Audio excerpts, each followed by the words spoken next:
سلامونه ملګرو جوړ تکړه په دې هیله چې روغ وئ جوړ وئ او په کورونو کې مقرري وي نن د لندن لویدیځ ته داسې یو ځای ته راغلی چې ساوتال نومیږي او دې ته ځینې خلک وایي دا بیخي هندوستان دی خو دلته زما سره چې دي دا افغانان دي او افغانانو کې هم پښتانه دي او خوستیان دي دې دپاره چې دا د وطن مینه مو ماته کړې وي زه په خپله لهجه دوی سره غږېږم دا لهجه خو زه چې خوست ته تللی وم دا اوس یو څه مو رواج کړه که نه نو خبره دا ده چې دا سړی چې دی مو په څنګ کې دی مو همصنفی دی زه و دی په خوشحال خان لیسه کې یوه اندازه همصنفیونو سره یوځي وي خو مو یې د جنجول دا و چې په د درسي کې به یې داسې رقابت سره که که نه سویلیم به سره کړه ده به غوښتل چې دی مخته شي مو وویل چې نه وایي مانا زه له نه مخته کېږم نو خبره دا ده چې دی خو بیا ډېره میسوپري یې تېره کړه میسوپرتیا او یې سره غلی دی په لندن کې خو دا ته وایې چې تو خپل مسلک دې پرېښی که څرنګه ډاکټري دې سره کړه والا ډاکټري خو دلته پاتې شوي نو خو وینې دا د غټ هغه خو ډاکټري خو پاتې شوله ځکه هغه دې وخت شرایط ډېر خراب وو په 1990 کال کې کله چې مجاهدین راغلل هغې نه وروسته هم سره ټول بدل شول او په د بل طرف کې مې چې دی لالداس دی بیا یو څه دوه کمیسونه یې ډېر زړه کړي په دا وطن کې ته خو لکه چې تجربه یې نېره نه ډېره لرې که نه لږ څه جمع وکړه په دا وطن کې څرګې یې زه به داسې یو دا کې ورچنی وچو چې مونږ خو کور تجارت ده او خوست کې مې ویل چې تاسې پیسې ګټئ مونږ یې مون ګټو مونږ خو خپل پادري تجارت ده چې په خوست کې مونږ کولو ماسکو کې مونږ کولو دلته مونږ کولو اوس پر شکر د روان دي ټول خشول دي نو دا د خیست په باره کې لیکي نو جامر ته وکړي چا ډېر په زړه کېږي خیست مثلا چې داسې خاطرې وې سره وي تاسو خو یو نفر وغږېږي خیست بار بس دا خو ښه دی هغه ته ورنږدې کمرې ته درته وایي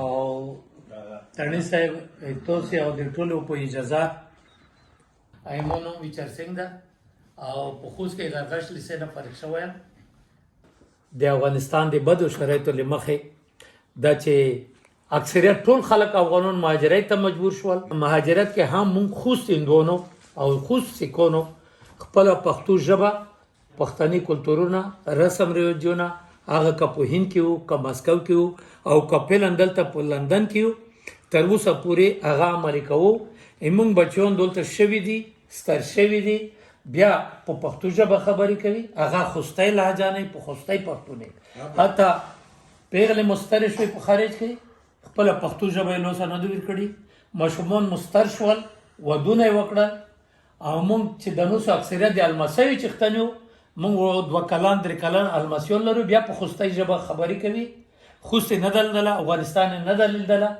خوست نه موږ ډېرې ښې خاطرې لرو چې مخکې وکړه که نه مثلا چې خپل عادتي نسوتی اتڼي نه کوي که نه په دا وطن کې بالکل زموږ وده کې 80% وده شروع خاطه پټانو ده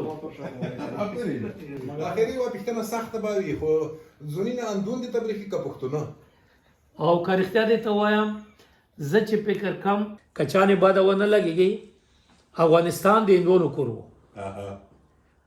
1400 کاله مخکې تقریبا اسلام منځته راغلو خو د بعضو شواهدو له مخې زه خپله ډېر کوشش کوم چې د خوست هندوان دغه تاریخچه یې راوباسم چې آیا دا مهاجر غولې دي او که دا اصلي دي په خوست هندوانو کې اکثریت هغه دي چې دی کلو سلاو کلونه مخکې په دا خوست کې اوسېدل دي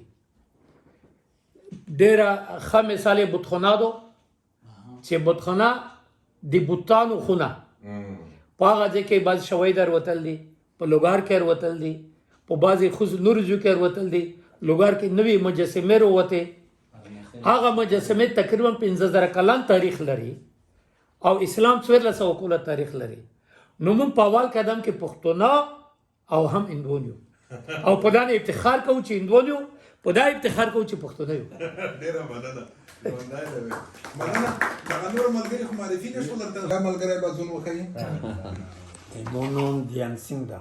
Takola e Kubol Pantoni Parmisi Panza na Croatia. Dare kola Saitama ki Vostozo. Po Kubol ki. En acharte be Hindustan ta be Delhi Moscow darasi. Server si. دای به ځون معرفي کی مو نوم برسرام ده او دته ګور خو مو نوم برسرام ده زه په 1451 کال کې په غرغش لیسا کې تر 9 سیمه پوره او بیا د نه وروسته د 9 نه تر 12 پوره په لیسه بیا کې مطالعه وم او خپل عسکري دوره مې هم تېره کړې ده. نو یې نه وروسته د شرایطو په اساس موږ مهاجر شو، اوس دلته ژوند لرو. ډېر ښه. خو لالداس او منور سنګ خو معرفي کړل، خو ته یې ځون وښیه. جگجیت سنګ هوګړ. نو موږ په د مسافرتیا کې چې سرګردان یو داسې افغانستان نه داسې صحیح خبر هغه نه لرو. دولت چې پروته یو نو ډېر واک شو. ډېر ښه. ودرېږه داسې په ترتیب سره. زما نوم سویندر سنګ ده. زه خو ډېر وړوکی وم چې دې ملک ته راغلی یم، تقریبا 14 کالو. نو هماغسې دلته بس تقریبا لوی شوي یو. ډېر ښه. ته داسې لکه زوزای چې وایي زوزای کې د وخت سستولې ته خو دا ملګری ښه ځون وکړي. خو خیر بیا هم مو نوم سیمران لال ده. زه د 2 کاله 3 کاله کې چې راغلی یم افغانستان نه. نو په واقعیت سره چې افغانستان مونږ ډېر یو دیږي، ځکه اولاد یې شوي یو، اولاد مو خپوړې کړي دي، اولاد مو مکتب یې ده. مو په افغانستان کې کور د تجارت و، بدبختانه چې اوس پوته شو.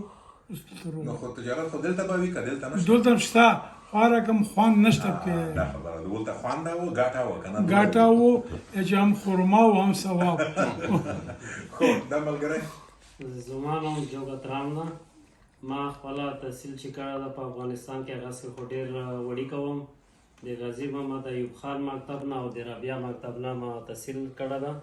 او ورسره په کرتي پروان کې د موږ د سیکانو د هندوانو یو سکول و چې د خالصه په نوم و، هغه کې ما تحصیل کړې ده. بیا په 1992 کال کې موږ خپله مسافر شو، د افغانستان نه راوتلی یم په 1992 کې. ډېر وخت شوی دی دلته. خو دا مشر به ځون وښیي. زه خو خپله د باغ کې شوی یم، باغ سپیکي کې نوم دې اورېدلی. نو ډېر موږ اطراف کې اوسېدلي یو، داڼیو کې، میندون کې، په لکاڼو کې، په دریځیو کې ډېر وخت مو دا اطراف کې تېر کړی ده. په راغریوۍ کې چنې وو، اوس هېڅ نشته. او دلته څومره وخت کېږي چې راغلی یې؟ دلته خو زه خپله تقریبا 3.5 کالو کېږي راغلی یم. خو نه وایې دا نو. او زامن مې مخکې وکړل دي. تو ته به لږ سخته وي، ځکه دا د سړی عمر چې لږ ډېر وي او بې سفر کېږي لږ سخته وي. راسره موږ جمع نه لرو دا که نه، دا ډېر هم ته سخته ده که نه؟ دا ځای بیا دومره ښه ده چې دومره لکه تندرون یا شاید پرې جوړېږي که نه، ګذاره کوی شو.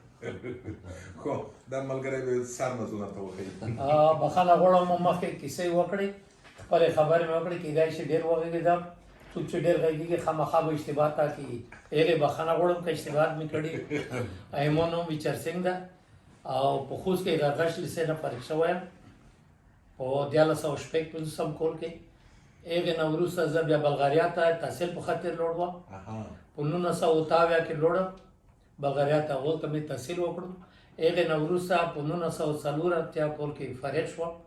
کله چې افغانستان ته راغلم بیا عسکري دوره مو وکړه. هغې نه وروسته شرایط خراب شول، لکه څنګه چې نور افغانان مهاجر شول داسې موږ هم مهاجر شو. ډېر ښه. نو فکر کوم همدومره بس وه. دا خو موږ وطندارانو د خوست او ټول افغانستان دوی ته ګران دی.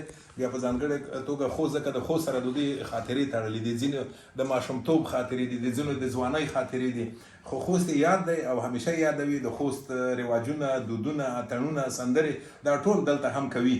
نو ژوندي دې وي زموږ ورونه، ژوندی دې وي افغانستان او ژوندی دې وي خوست. امین.